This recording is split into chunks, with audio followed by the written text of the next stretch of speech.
দেখবেন যাদের বাসায়, যাদের বাড়িতে মৌমাছির চাক আছে, মাঝে মধ্যে গিয়ে দেখবেন চাকের নিচে শুধু মৌমাছির কল্লা পড়ে আছে। না হলে যাচাই করেন, এটা তো কোরআনের কথা, কিতাবের কথা। ওই কেল্লাগুলো কেন পড়ছে শিরোচ্ছেদ করা হয়েছে যে 2 নাম্বারই করলে কেন কোরআনের আয়াত কি মিথ্যা।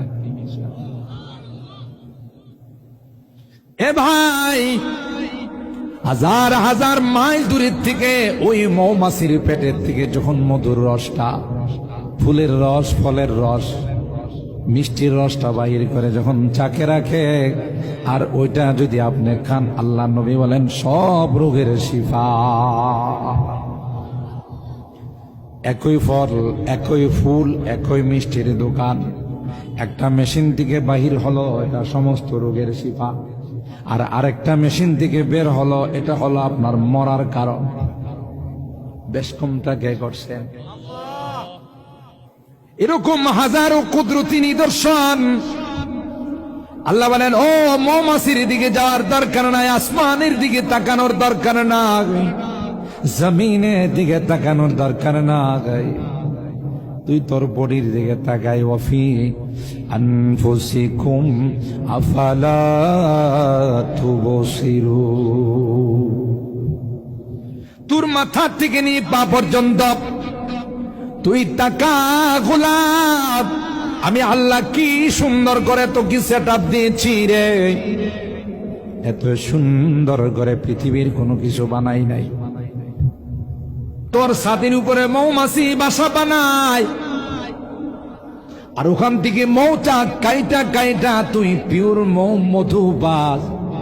তুই কি একটাবার চিন্তা করছিস যেখানে মধুগুলো কে জমা করলো? সূরাতুন নাহলের মধ্যে আল্লাহ কয়, একটা মৌমাছি যখন বাসার থেকে বের হয় মধু আহরণ করার জন্য, রস আহরণ করার জন্য, প্রতি ঘন্টায় তার গতিবেগ থাকে 600 মাইল। আরো আসতে সুবহানাল্লাহ কোন। আজ পর্যন্ত পৃথিবীর কোন স্থলযান, কোন বৈজ্ঞানিক, কোন দার্শনিক বানাইতে পারে নাই যার গতিবেগ 600 মাইল। আল্লাহ পাক কয় মৌমাছি বানাইয়া আন্দি দিল থেকে, ওই মৌমাছিটা বাসার থেকে বের হয়ে যখন স্টার্ট করে মেশিন, তখন প্রথমেই ঘন্টায় 600 মাইল গতিতে চলে। এই বাংলাদেশের মৌমাছি ইন্ডিয়াতে যায়, পাকিস্তানে যায়, আফ্রিকায় যায়, সৌদি আরব যায়, কুয়েত, কাতার যায়। আল্লাহু আকবার বলেন। ওয়াআউহা রাব্বুকা ইলান নাহল আনিত্তাখিযী মিনাল জিবালি বুয়ুতা ওয়া মিনাশ শাজারি ওয়া মিম্মা ইয়ারিশুন সুম্মা কুনি মিন কুল্লিস সামারাত ফাসলুকি সুবুলা রাব্বিকি যুলুলাত ইয়াখরুজু মিন বুতুনিহা শারাবুন মুখতালিফুন আলওয়ানুহু ফীহি শিফাউল লিন্নাস ইন্না ফী যালিকা লাআয়াতিল লিকওমিন ইয়াতাফাক্কারুন। যে মৌমাছিগুলো ঘন্টায় 600 মাইল গতিতে চলে, দেশ বিদেশে যায় রস আহরণ করতে, পরে যখন আন্দি দিল আসার জন্য রওনা দেয়, বিভিন্ন মোড়ের মধ্যে আসা রাস্তা হারায় যায়। কি বলেন? কোনদিন কি কোন মোড়ের মধ্যে ট্রাফিকরা এসে জিজ্ঞাসা করছে, ভাই আমি তো ব্রাহ্মণবাড়িয়ার আন্দি দিলে যাব, আমার বাসা ওখানে, আমি তো বিশ্ব রোডে এসে রাস্তা হারাই গেছেন, কি সিলেটের দিকে যাব না আশুগঞ্জের দিকে যাব? জিজ্ঞাসা করে। আল্লাহ কয় তোমাদের বিমান চালায় পাইলট, ক্রু পাইলট, যারা বিমান চালায় এরা তো একটা নকশাকে, ম্যাপকে দেখে দেখে চালায়। বাংলাদেশ থেকে বিমানটা ওড়াল দেয়, সৌদি আরব যায়, কুয়েত, কাতার যায়, আমেরিকা যায়, লন্ডন যায়। এটার ম্যাপে কিন্তু তাকে বলে দিচ্ছে কোন দিকে যাইতে হবে, কোথায় কি করতে হবে। কয় তোমার দেশের বিমান যিনি চালায় পাইলট তার ম্যাপকে অনুসরণ করে এক জায়গা থেকে আরেক জায়গায় যায়, কিন্তু আমার মৌমাছি কোন কারিগরি বিশ্ববিদ্যালয়ে লেখাপড়া করছে?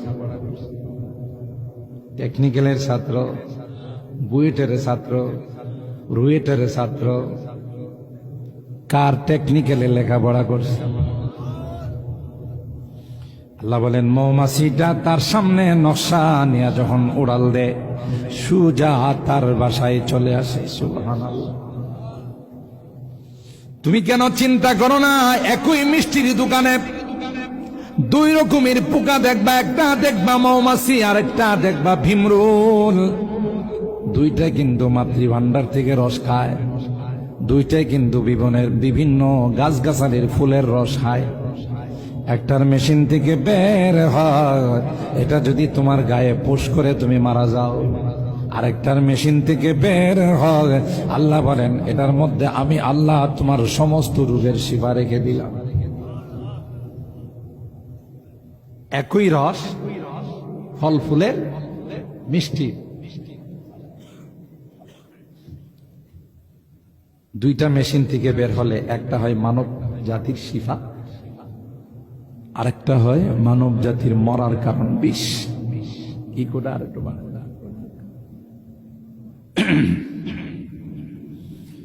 আল্লাহ আল্লাহ আল্লাহ কইগুলো তুই চিন্তা করিস না বাবা, তোর কি আমি বলছি মাসে মাসে বিল দে? তোর কাছে কি আমি টাকা চাইছি? তুই পল্লী বিদ্যুৎ ব্যবহার করিস, পিডিবি ব্যবহার করিস, এক মাসের বিল আটকায় গেলে পরের মাসে এসে লাইন কাটতে দেওয়া যায়। কই নামাজ পড়িস নাই, আমি তো তোর রিজিক বন্ধ করি নাই, রিজিক কাটি নাই। তুই আমার নাফরমানি করিস, আমি কোনোদিন বিরক্ত হয়ে তোকে শাস্তি দেই নাই। তুই আমার কত নাফরমানি করলি, সুদ খাস, ঘুষ খাস, হারাম খাস, বেপরদায় চলিস, ভুলেও তুই নামাজ পড়িস না, তাও তো আমি তোর কোনো লাইন কাট আপ করি না। ঠিক না বেঠিক? তুই কি আমার দুইটা সেজদা দিতেও পারিস না, নিমক হারাম কোথাকার। তুই সিজদায় যখন পড়ে যাবি, সিজদা দিতে দেরি হয়, সমস্ত নিয়ামতের শুকরিয়া আদায় হতে দেরি হয়। আল্লাহ বলেন পিওর মধু তোমার জন্য মধুর চাকে রেখে দিলাম। ওই মৌমাছি যখন মধু নির চাকের মধ্যে জমা করতে যায়, মধু রাখার আগে কয়েকটা কড়া চেকিং হয়, চেকপোস্ট বসানো আছে। যারা চেকার চেক করে চেকপোস্টের মধ্যে, ওরা ভালো করে যাচাই করে মধুটা এক নাম্বার না ভেজাল। যদি কোনো কারণে মৌমাছির চেকপোস্টের মধ্যে মধুটা ভেজাল ধরা পড়ে, সাথে সাথে রানীর কাছে নিয়ে যায় ইয়াসুবুন নাহার, যিনি এ মৌমাছিদের নেত্রী রানী, তার নাম হলো ইয়াসুবুন নাহাল। গিয়ে বলে ম্যাডাম, এই যে শয়তানে মুনাফিকি করছে, এক নাম্বার মধু নিয়ে আসায় আমাদের চেকে ধরা পড়ছে 2 নাম্বার মধু। রানী তখন বলে কি করলি? তুই জানিস না কোরআনে যে আল্লাহ আমার মধুর প্রশংসা করছে? কোরআনে আল্লাহ বলেন ইয়াখরুজু মিন বুতুনিহা শারাবুম মুখতালিফুন আলওয়ানুহু ফীহি শিফাউল লিন্নাস। কেন ভেজাল করলি? তখন মনে হয় নেত্রীরে কয়েক লাখ টাকার বান্ডিল দিলে বলে ঠিক আছে তোর বিষয়টা পরে দেখবো, এখন থাক।